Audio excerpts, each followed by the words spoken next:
Pajemski has it. Here come the screens. Curry comes free. Gets the ball, puts up a three-pointer. Bang!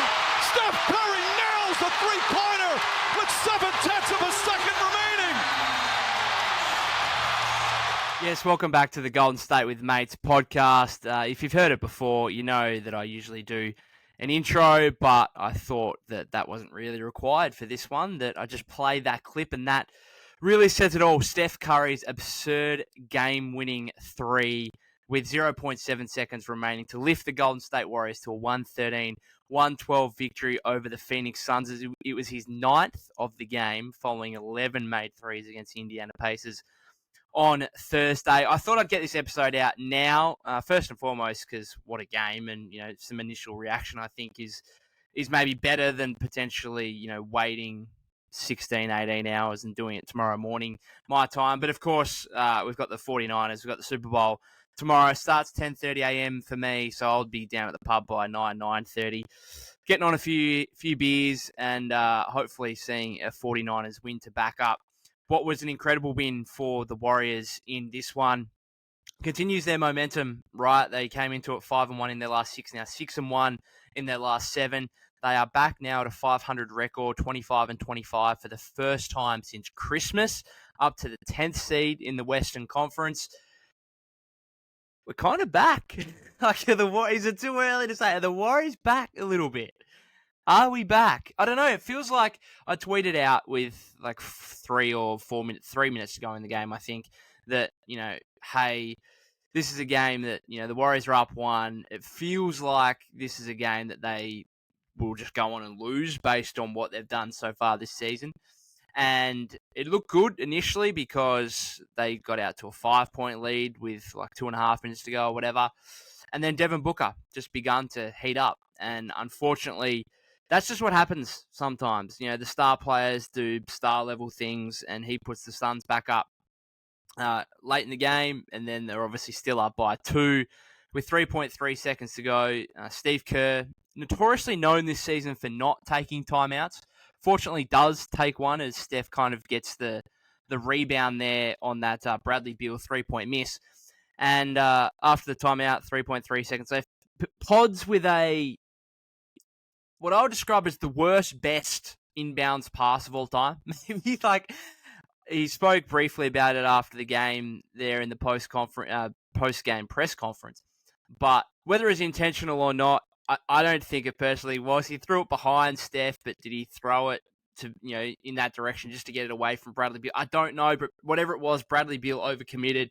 Steph had just enough daylight to pick up the ball, turn, shoot from deep, nail it, and then the bad thing about this Warriors season is that I literally cannot, and I mean I cannot, enjoy those moments in a way that I used to be able to with those Steph Curry absurd game-winning shots, because too often they end up not in game-winning shots because the Warriors find a way to lose that game even with 0.7 seconds left. We saw it against the Lakers 2 weeks ago, and I mean, to get these two kind of Saturday night marquee matchups in the last fortnight where you get a double overtime game against the Lakers, which the Warriors unfortunately lose by 1, and then they beat the Suns by 1 here. The game deserved a finish, a special finish like that, with the way that both teams battled and went back and forth throughout the whole second half. Like neither team had anything more than a 6-point advantage at all in the second half. And as I said, the lead exchanged hands so many times. But yeah, it's a bit disappointing the Warriors haven't been able to allow me to fully enjoy and embrace these moments, because until the game's dead and buried and over and there's 0.00 on the clock, then I'm not going to count out anything, to be honest, with the way that the Warriors season has gone. And the last possession there was a more mix of emotions, because initially I thought, the ball was tipped away from Booker on the inbounds and that was the game, started celebrating briefly, then saw the foul call and I thought, oh crap. And initially, first thoughts was that's free throws.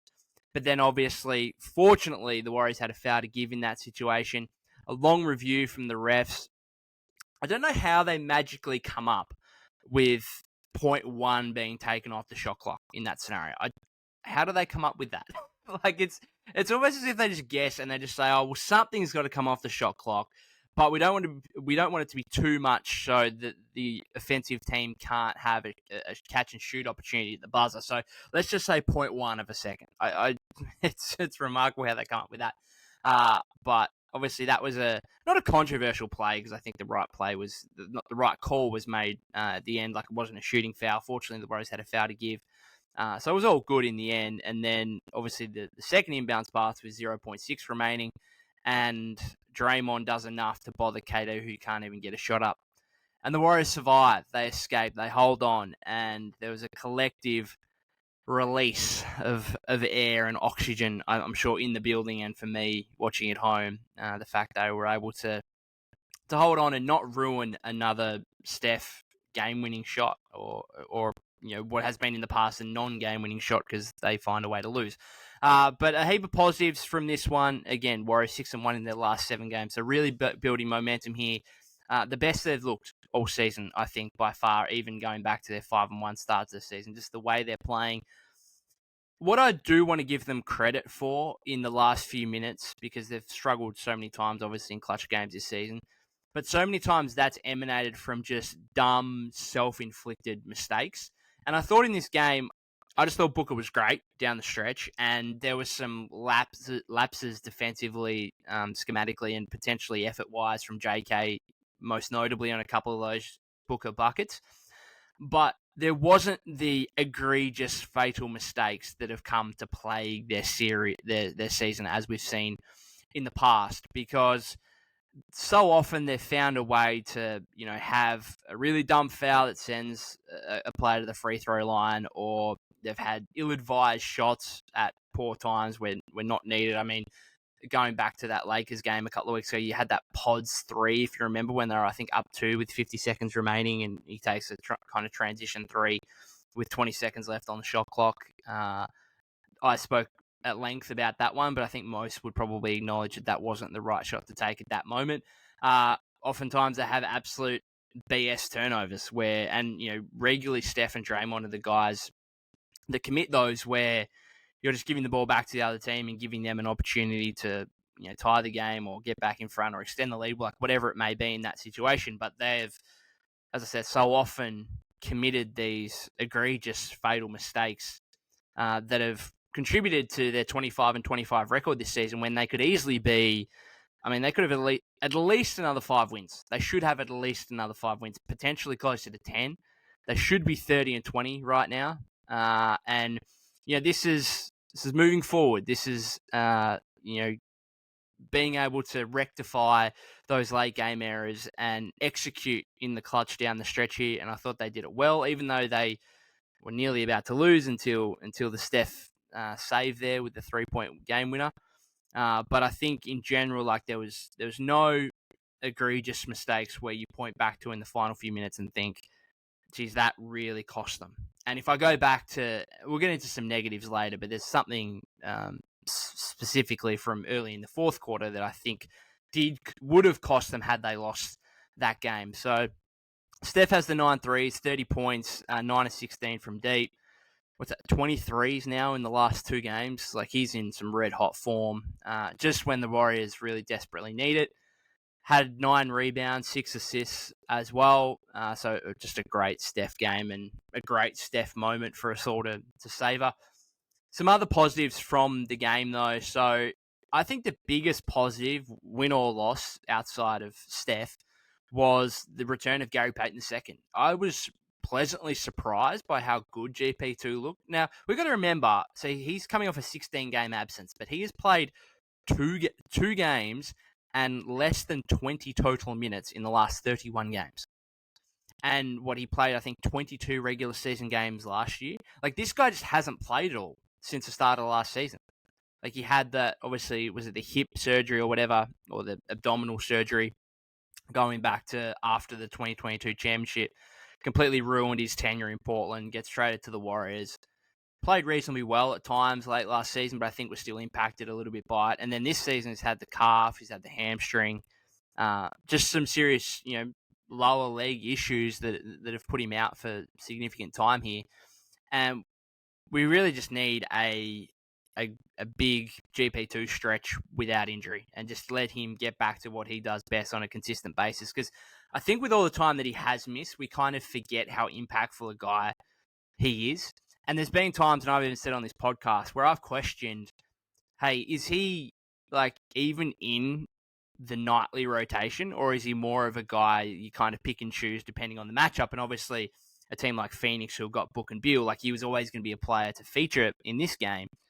But I still think you look at what he did, tonight, and you just think, yeah, like that guy plays 15, 20 minutes every game. He's a consistent part of the rotation, and some others are going to be a victim of that, but he's just so impactful on both ends of the floor. And as I said, for a guy that's played a total of less than 20 minutes in the last 31 games, I was amazed by how good he looked physically.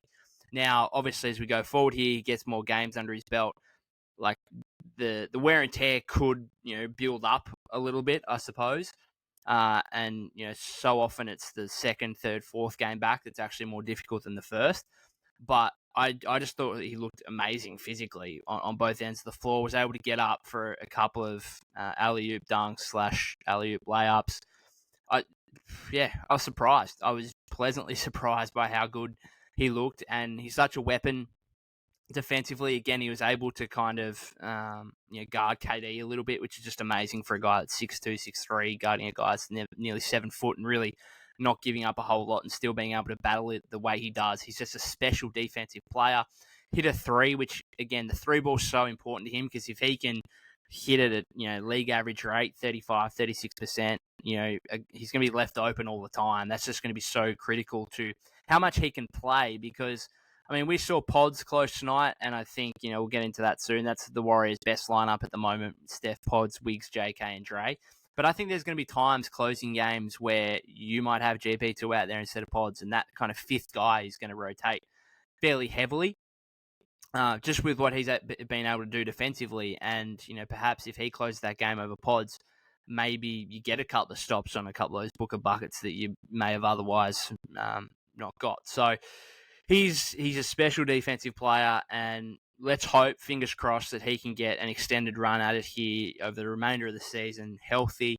But he looked great, and I think that's the biggest positive you can take from a Warriors standpoint out of this game. In fact, maybe even over, aside from the win, of course, and aside from the Steph 3, even beyond Steph, like Steph had 30. That's just what he does, right? That's just what he does. But I was, as I keep saying, relentlessly just surprised with how good GP2 looked. Credit to Draymond, who, for the first time since his return, really flirted with the line of going over the top, got his first technical foul since the return. That's what his 10th game back, I think, his first technical foul since that. Obviously, his first matchup with Jusuf Nurkic since the big incident back in December in Phoenix where he hit Nurkic and was subsequently indefinitely suspended. I thought he did well to flirt with the line but remain inside the line, remain composed, and still play really well. And the facts are he smashed Nurkic in the one-on-one battle. Like, he beat I think Nurkic had 6.6 rebounds. They obviously got into it verbally. They each had the hilarious too small, extravagant too small signal, where Nurkic kind of made a little jump hook over Draymond and then slapped the floor, gave a little too small signal, and then was it the next possession or a couple of possessions later, Draymond kind of gets the ball in the post, and Nurkic completely disrespects him, plays off him, even just from the mid-post area, and then Draymond gets inside, makes the layup, and he repeats the dose with the too small signal. It was quite good to watch. It was quite hilarious. Draymond got the tee, but other than that, I thought it was, and Frank Vogel, I saw his press conference, he said it's just two guys battling, and he was fine with it, and it was a great contest, really. And I thought, especially in the second half, I thought Draymond took great advantage of Steph's gravity, had 15 points, 7 rebounds, 9 assists, and then let KD know about that last stop and really went at him after the game, which I saw someone on Twitter say, I was hoping KD might come back to the Warriors at some point to end his career, but probably not now after that Draymond thing. That's just, the KD thing ain't going to happen. And Draymond, again, he flirts with that line, but trash talking other players is really perfectly fine. Some people might have a problem with it. But from a league standpoint, it's like they're not going to suspend Draymond Green for what he says verbally to the other players. If he starts hitting other players, and yes, that's a different story. But of course, there's a fine line there that I think Draymond tightrope pretty well in this game. And I think just with the whole fact it was coming up against Nurkic, the whole fact it was a big marquee matchup on Saturday night, that's why he kind of flirted with the line. I think you should see the Draymond that we've seen in the last few games where, Tuesday night in Utah, Monday in Utah, it's Tuesday for me, the game will be played, but Monday night in Utah, you'd expect Draymond to be a little bit more chill. No specific, fiery matchup that'll really get him going. It'll just be Draymond Green playing basketball, and that's it. So I'm happy in these big matchups, direct, coming up with an opponent like Nurkic. I'm happy for him to kind of flirt the line a little bit, because I do think that gives the Warriors a little bit of advantage. So much as he doesn't go over that line and do something silly, which could be the end of his career potentially. So, but he was a major positive, there's no doubt. JK continued aggressiveness. It was a weird first half. JK had 14 points. There's something going on here where everyone's starting to figure it out, how good this guy has been in the last few weeks. And Mike Breen, Doris Burke continually raving about him in the pregame and then throughout the first half. Had 14 points. That included missing a couple of free throws and missing a couple of layups he might have otherwise made.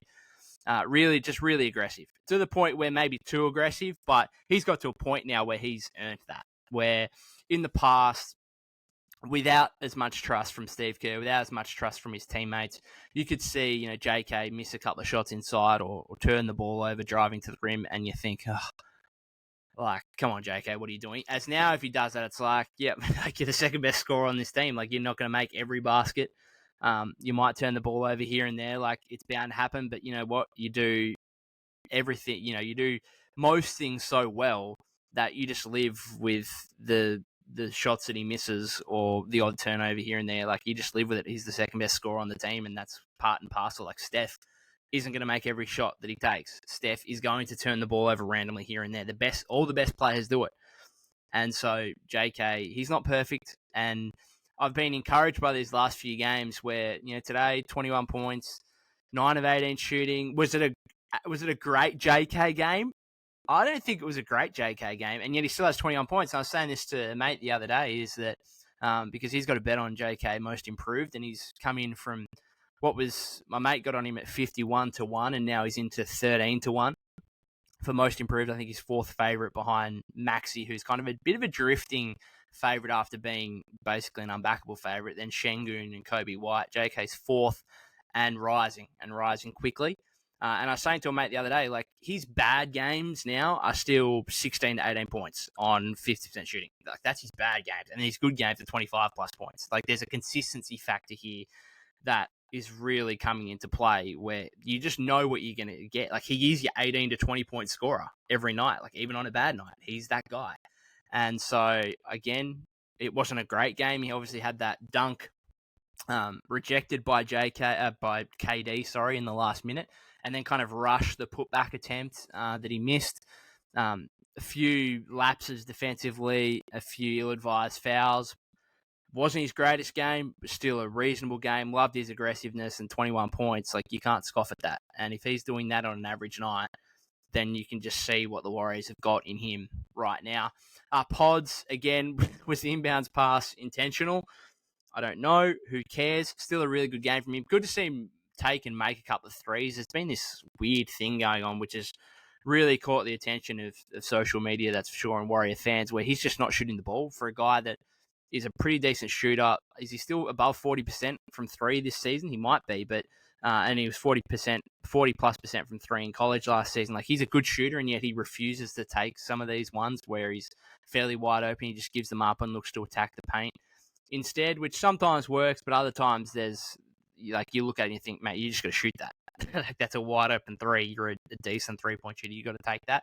And so it was good to see him take a couple in this game where otherwise, he's been passing them down in recent games, which it's been a bit of a weird element, and it's a credit to him that he's been so impactful these last few weeks while not shooting the ball really at all.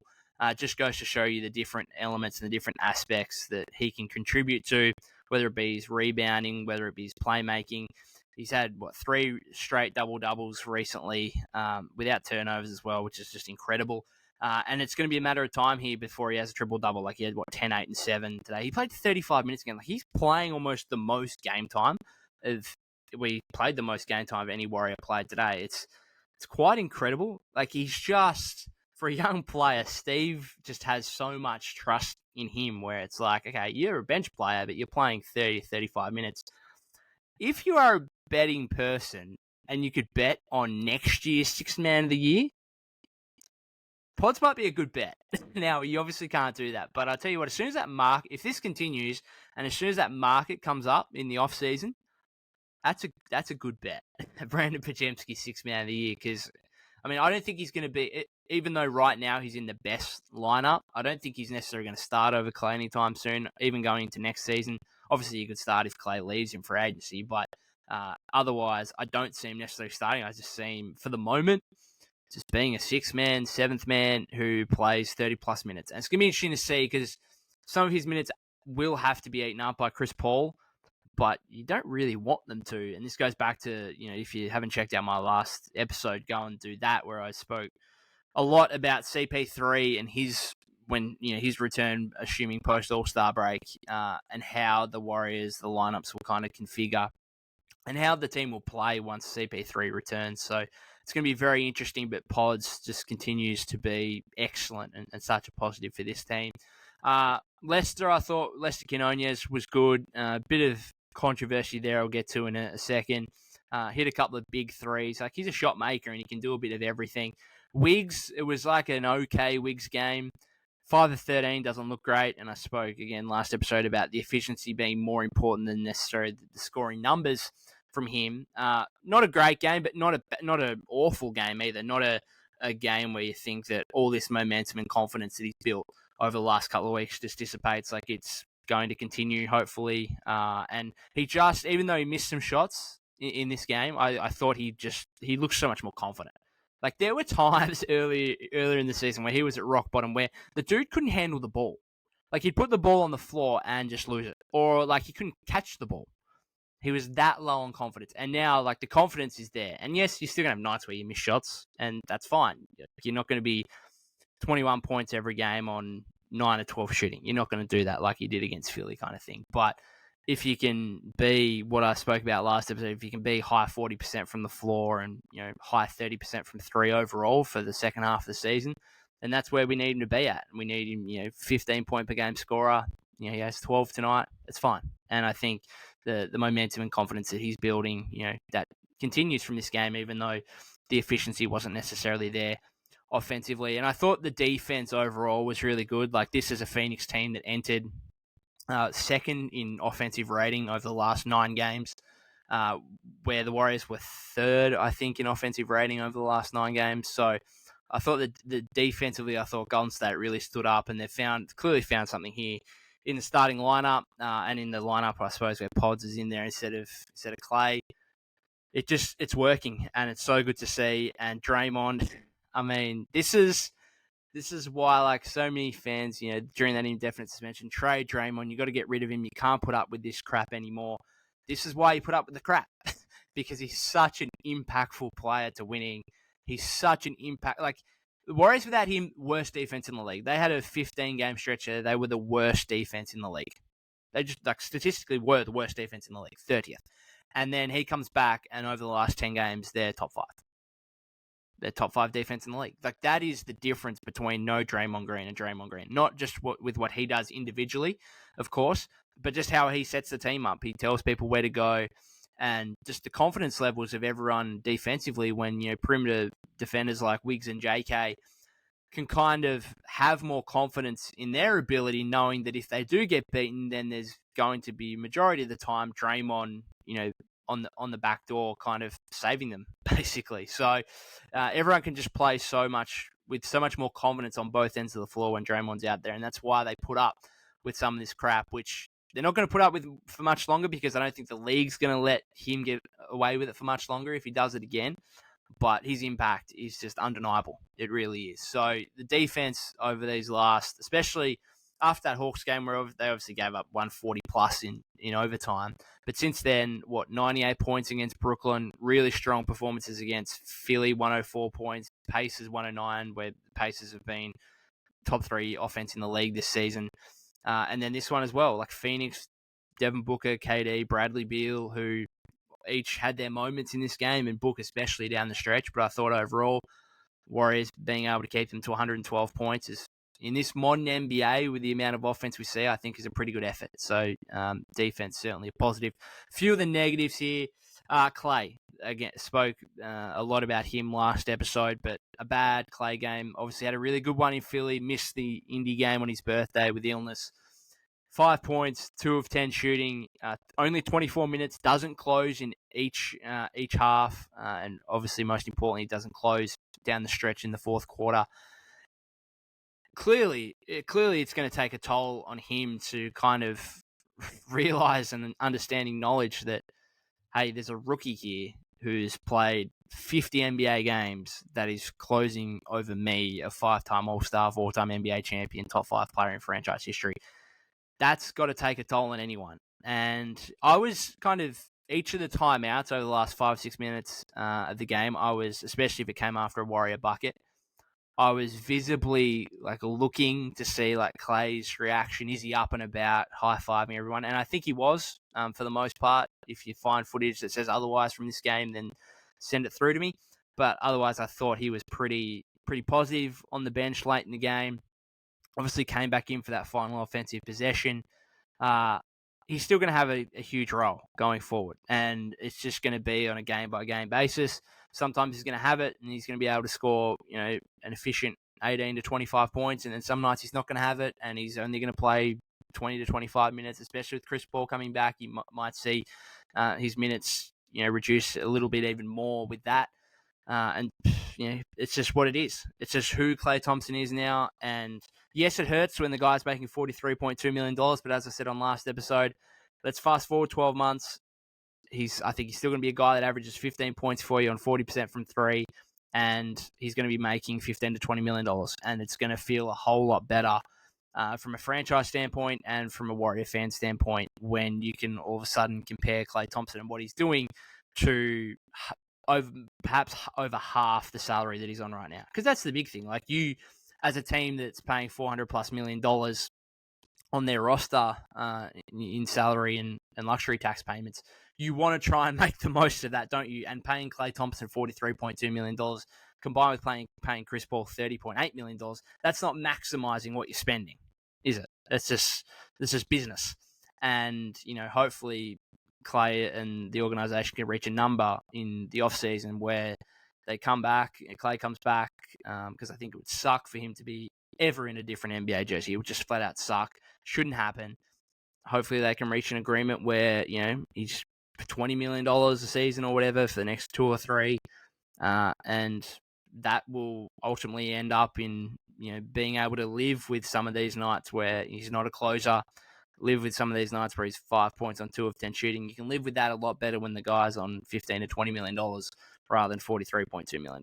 So a disappointing Klay game, certainly a negative, but the fact that pods can close over Klay and how impressive he's been, that's a positive, I suppose, to the Klay negative. A couple of things regarding Steve. Some of these 4-guard lineups, and with GP2 back, it was not really a surprise. But, I mean, what are we doing? First half, you had Steph, Pods, Quinones, Peyton, Looney for the late stretch of that first quarter, I think it was. Not really going to work. And then even worse, the start of the fourth quarter, and this is what I mentioned earlier. If they'd lost this game, it would have come down to this. Starting the lineup to start the fourth quarter, Pods, Quinones, GP2, Klay at the 4, and then Saric at the 5.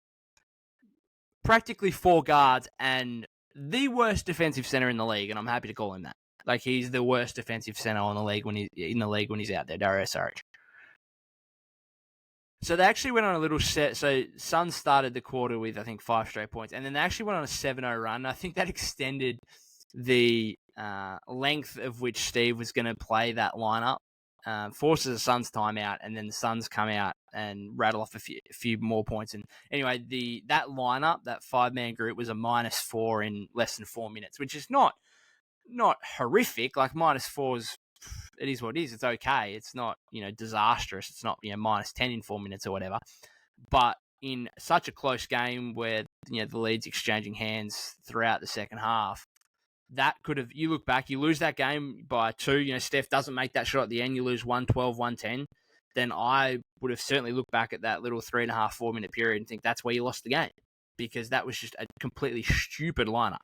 Stupid. It was stupid. And unfortunately, you've still got Chris Paul to come back. We're probably going to see these moving forward. I suppose the big aspect of that was the fact that Lester Quinones played over Moses Moody. And Lester played, as I said before, Lester played pretty well. Again, Moses had averaged 18 minutes a game since his return against the Nets from that calf strain he had. And then goes to a DNP. And I said it last episode, I said, Moses is going to get DNPs. He just is. And everyone's going to be up in arms. How can you not play the guy? And I agree. But this is the issue that the Warriors are facing. These are the issues that Steve is facing. And it just is what it is. And I think it's further proof he just should have been traded at the deadline. I'm sorry. I don't care if you traded him for a second-round pick. I don't care what you traded him for. I don't care if it was the Corey Joseph deal. But at some point, I know the franchise and the front office has got to do best for the organization. I understand that. But at some point, you're costing this guy an opportunity to be an NBA player, to be a long-term NBA player, to make money on his next contract. And at some point, you've just got to realize that you're saying, we are not utilizing this guy effectively. We're not utilizing, when we're fully healthy, we're not utilizing this guy at all. Let's do him a favor. Let's get him out of here. Let's get him to a team, a young rebuilding team maybe, that can offer him opportunity, that can offer him the chance to be able to play consistently, to be able to earn a significant contract on his next deal. He's extension eligible in the offseason. If you're looking to give Moses Moody an extension in the offseason, what would you even give him? What would Moody even accept? You're not using the guy. You're not going to give him an extension anything more than $10 million a season. You're not going to do that. And would Moses even accept? There's going to be no extension coming here in the offseason for Moses Moody. I can guarantee that. No extension. Because the Warriors, as I said, you don't know what you'd offer him, and he shouldn't be taking anything. Unless it's ridiculous, it's $15+ million a season, which are just the Warriors aren't offering to a guy that isn't in the rotation. He will get traded in the offseason.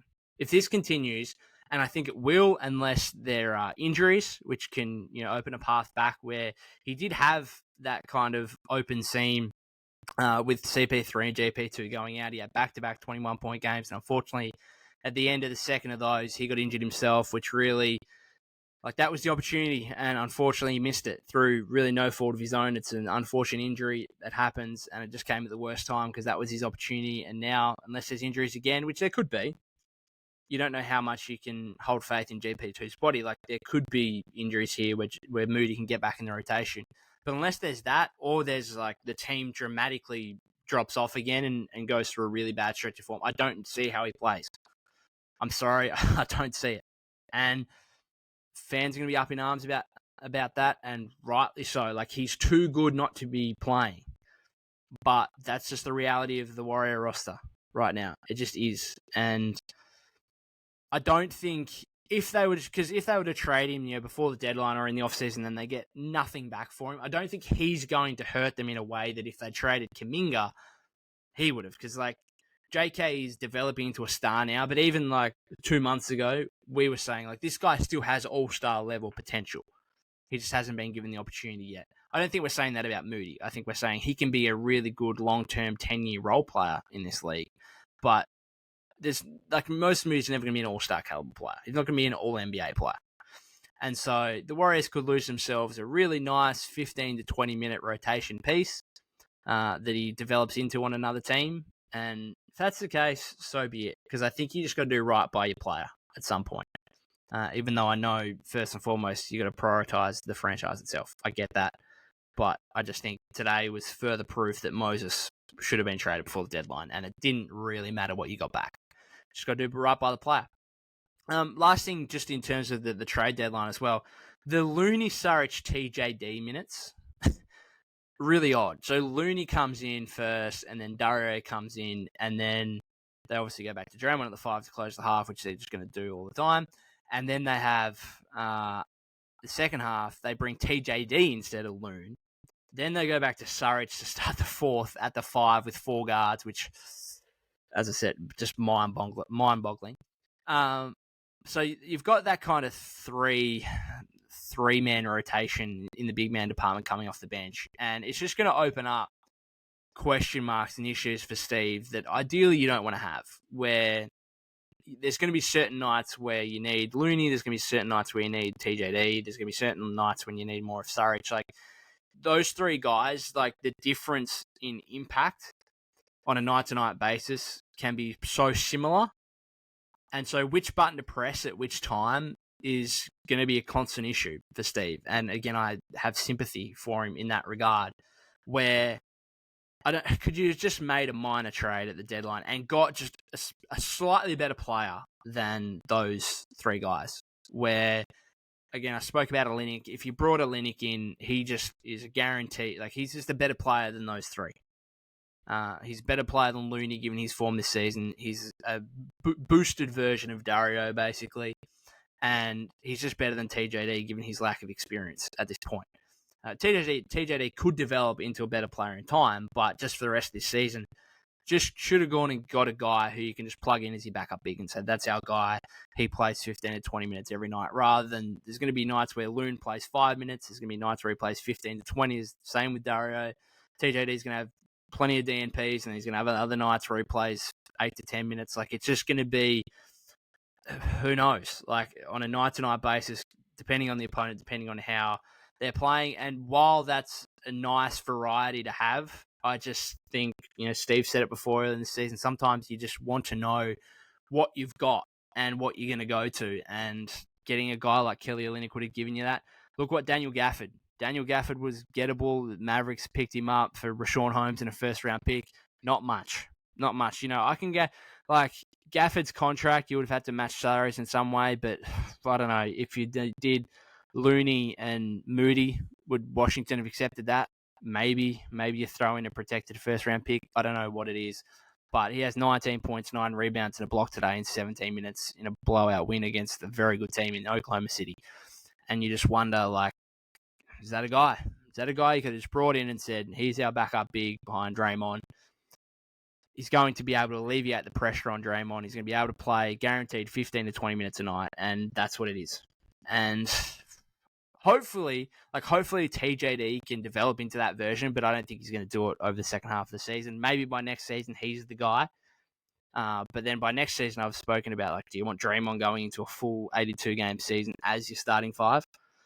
I don't know. Obviously, that's a long way down the road, and we're going to get through this rest of this season first, which is right now looking very positive for the Warriors. I mean, there's a long way to go. There's still a long way back. I think they're 4.5 games away from the 6th seed, I think, which is the Suns. Like, they've still got plenty of work to do, but this is the best stretch they've had of the season. The vibes and general positivity around the team is clearly the season high. And you can't deny how much of an impact that Steph 3 has on that as well, because if that doesn't go in, you talk about, the momentum halting again on the back of a heartbreaking clutch time loss, which has happened so much this season. And for that 3 to go in, not only do you get the win, but you get the boost out of that incredible game-winning shot from Steph. Like, it's just night and day the difference between him making that shot and him not making that shot. And, it's just amazing to be able to watch a player be this good and do these kinds of things at nearly 36 years of age. Absolutely unbelievable. Let's hope the Warriors can continue it against Utah Monday night. But before that, Super Bowl tomorrow. Looking forward to a few beers, watching the 49ers. I don't know. I'm a Pat Mahomes fan from watching Quarterback.co on Netflix and stuff, which I'm rewatching at the moment. So I'm a Pat Mahomes fan. I'm not going to be necessarily distraught if the Chiefs win, but obviously I want the 49ers to win. I'm not too much into NFL where I'm going to be really caring too much either way. But as a Warriors fan, I've got to say that I'm a 49ers fan as well. And let's get on them tomorrow in the Super Bowl. So looking forward to that. Other than that, guys, if you haven't subscribed to the YouTube channel, that would be greatly appreciated on the way to 400 subs. You can follow me at POK252. That's POK252 on Twitter. Follow us on Apple Podcasts and Spotify. Until the next episode, go Niners.